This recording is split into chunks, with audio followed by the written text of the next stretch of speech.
With about 6 weeks left until the NHL draft, this is the time of year when club presidents and GMs are falling in love with certain draft prospects that they think could lead their team to a future Stanley Cup. So today we're going to take a look at 6 NHL teams we think may trade up in the first round to try to get their guy. Hey everybody, welcome into Clearing the Benches, your one-stop shop for daily fresh hockey content. If you go ahead and hit your subscribe button right now, every single day we'll bring you in a new hockey video to enjoy.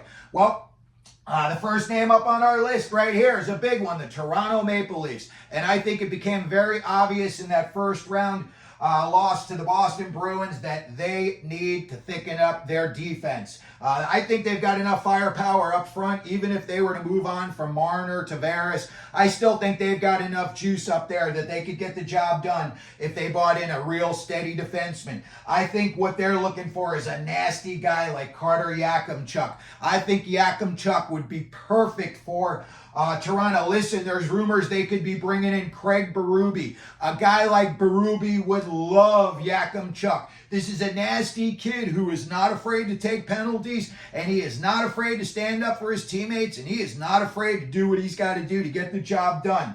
So I could see Toronto making a move up to get him. Also, Artyom Levshunov does it from both ends. Guy's a beast in the offensive zone. He can take the puck away from you and make a quick breakout pass in his defensive zone. So Toronto may have him set in their sights as well. Next up, the Boston Bruins, as we just saw against the Toronto Maple Leafs in their first round. They barely squeaked through. If it wasn't for that Pasta overtime goal, they'd be out already. I think they need D help too. They got a lot of older guys that are UFAs on this team.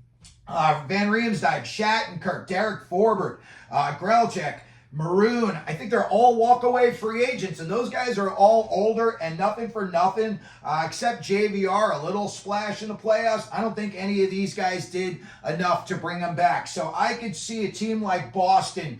You're going to need something to move up, and you're going to need to probably offer your first rounder and a player. If you're going to go up, this high in the draft, I think a guy like Matthew Patras could be the guy that they, add in with a draft pick and try to send him on their way. And a guy that I could see them bringing in, in terms of my opinion, I think that they would love to have a guy like Silayev. He's Anton Silayev, 6'7". They're saying this guy could be like Victor Hedman in the future. Considering the Bruins had Chara for all that time, I could see them trying to make a move and getting a guy like Silayev, and I could also see him going for a guy like buium, just an all-around guy, somebody that can take over their power play from the point, and a guy who they can use in all situations, even strength, killing penalties, and again, on the PP. So I think Boston's going to go out and try to get themselves a higher pick so that they can get themselves one of these awesome defensemen. They've got first-round picks in 2025 and 2026. They don't have one this year, so the future pick, it would have to be a future pick. I'm sorry. Next up, we've got the Utah Hockey Club. And we all know Bill Armstrong. If you ain't 6'6", you ain't getting drafted by Bill Armstrong. And that's why I think they're already drafting 6. If they could put some kind of a package together that they would also get into the top 5, they could set up their defense for the next 10 years. Right now, they've got 0 defensemen signed. They've got some RFAs. The 2 guys I think they're going to bring back are Sean Durzi and Michael Kesselring. Silayev would be just what they want in Utah. Bill Armstrong loves those big guys. You look, they have Maverick Lamoureux's like 6'6", 6'7". Connor Geeky's a giant. So in a few years, that team is going to be a handful to deal with. You've already got, these superstars in Cooley and Gunther, and they showed everybody down the stretch what they're capable of. I think you may have to give up a guy to sweeten the pot. I think if anybody's going to take Nick Schmaltz, Utah's going to have to eat a big chunk of his contract. Another guy that I could see if they, had to add some picks and a player, Barrett Hayden. He was the 5th overall pick a few years ago. He's had some injury histories, and his career's really never gotten, to the start that he wanted. I still think the kid's got a very, very bright future. And I think this guy could be a 30-goal scorer, greasy goals around the net. Also, when you look at Utah, they've got 10 second-round picks in the next 3 years. Listen, if you could take 3 second-round picks and make it a first-rounder, or, you say to a team, hey, we want to get into the top 15, we'll give you a player and, 2 or 3 of these second-round picks, you might get a team to bite on that. But I think Utah, this to me would be a chance for them. They're picking at 6.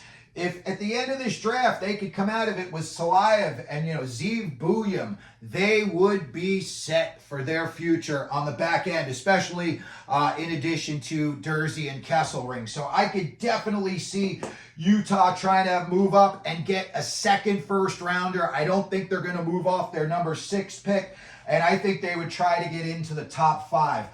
Next up, we've got the Washington Capitals. And I think that they would move up because, you know what?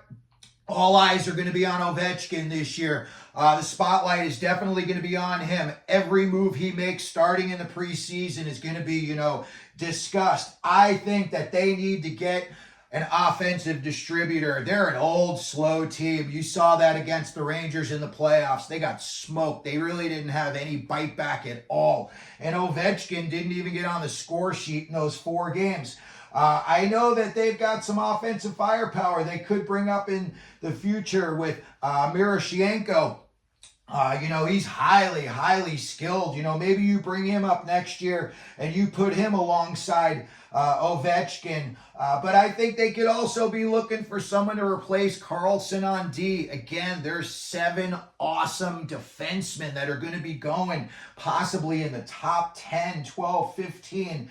And, Carlson was old and slow this year. His numbers are just not what they used to be. And I think if one of these kids was available, that they might jump all over it and say, you know what, we've got some guys up front. Now we're going to add to the back end as well. So it would not surprise me at all if Washington moved up into the top 10, maybe even like the top 7 or 8 of the first round. When I look at the guys that they've got signed up for their future, Ovechkin, Oshie, Tom Wilson, Dylan Strome. Nothing for nothing, but that lineup's not scaring anybody, especially coming the playoffs. They just got wiped out by the Rangers. So again, I could see the Caps moving up either to try to get some help for Ovechkin, maybe get the goal scoring, a little kickstart to that. A guy I could see them drafting is Konsta Helenius. He does it all. And this kid, you could put him in any situation and he's going to be successful. If you said, hey, you're going out on a line next year with, Alexander Ovechkin, he would go, great, let's do it. He's got that kind of attitude too. He's gritty. He wants to win. And I think a guy like Ovechkin would really like him a lot. Again, they're picking number 17 in the first. And this year, they've got a first and a third round pick. They've got Carlson signed for 2 more years on D. So it wouldn't surprise me at all if they went for somebody on the back end to try to, maybe marinate in the minors a year or 2 while Carlson finishes out his career in the NHL. Next up, I've got the LA Kings. And the LA Kings, I think this could be D or forward. You got 2 older guys on that squad that may or may not come back in Doughty and Kopitar. These guys have been playing a long time. Listen, they both showed this year they can play to a high level still. And I could see each one of them playing another 2-3 years of effective, good hockey before there was a big drop-off. But I think in the future, they're going to want somebody that they can, replace Kopitar and Doughty with. I know that they've got high hopes for Quentin Byfield, and he's starting to look more and more like Anze Kopitar, and maybe he's going to take over that spot in the future. As far as defensemen, again, it depends on how high they wanted to move up. I could see them. They like the offensive defenseman types in Doughty. So I could see, a Zeev Buium, a guy who can do it all. And again, Doughty played well on the back end in his own zone this year too. So I could see a guy like Zeev Buium being a good fit for the Kings. If they decided to go forward, I could see them going with a guy like Caden Lindstrom. He's had some injury issues, but if he was able to overcome that, again, you put him with Byfield. Now you got got a forceful front. If you put those two on the power play and you stuck both of them in front of the net, you'd have the Twin Towers out there, and that would be a lot for any defenseman or defensive pair to have to deal with. Again, depending on how high up they wanted to go in the draft, maybe a guy like Lev Shunov, maybe they say, listen, let's go all in, and maybe they make a big package. Maybe, they put in a name that we're not expecting, Adrian Kempe, something like that. Trevor Moore, a big name, guys who can score. But as far as the Kings, I could see Cade Lindstrom, I could see Buium, I could see Lev Shunov for sure. And then the last team, we've got the San Jose Sharks. We all know they're taking Macklin Celebrini with the first overall pick, but I think they may want to move up and they want to try to get themselves Cole Eisermann. I think the future, he's a BU commit, so we don't know if Celebrini's going to go right into the NHL this year, or, maybe they'll let him play one more year in college, let him marinate a little bit, and maybe at that time he would be able to play alongside Cole Eisermann, and you'd really start to develop a little bit of a chemistry. But I could seriously see San Jose putting some kind of a deal together. They've got the two number ones this year, 1 and 15. I could see them taking that 15th pick and, maybe a future pick, maybe two number twos. If they're picking first overall, now you're looking at like the 33rd pick in the draft, which is a late first rounder in my opinion. But I could definitely see them moving up to try to get Cole Eisermann, put Celebrini at a little bit of a, comfort level. And again, that would be some serious potential up front when you look at the big picture and you see Will Smith and you see Eklund. That would be a lot to deal with in the future. These kids are all highly skilled. They're not all going high draft picks just because they're lucky. It's because these kids are that good. Again, I think, within a couple of years, Celebrini could be the captain of the Sharks.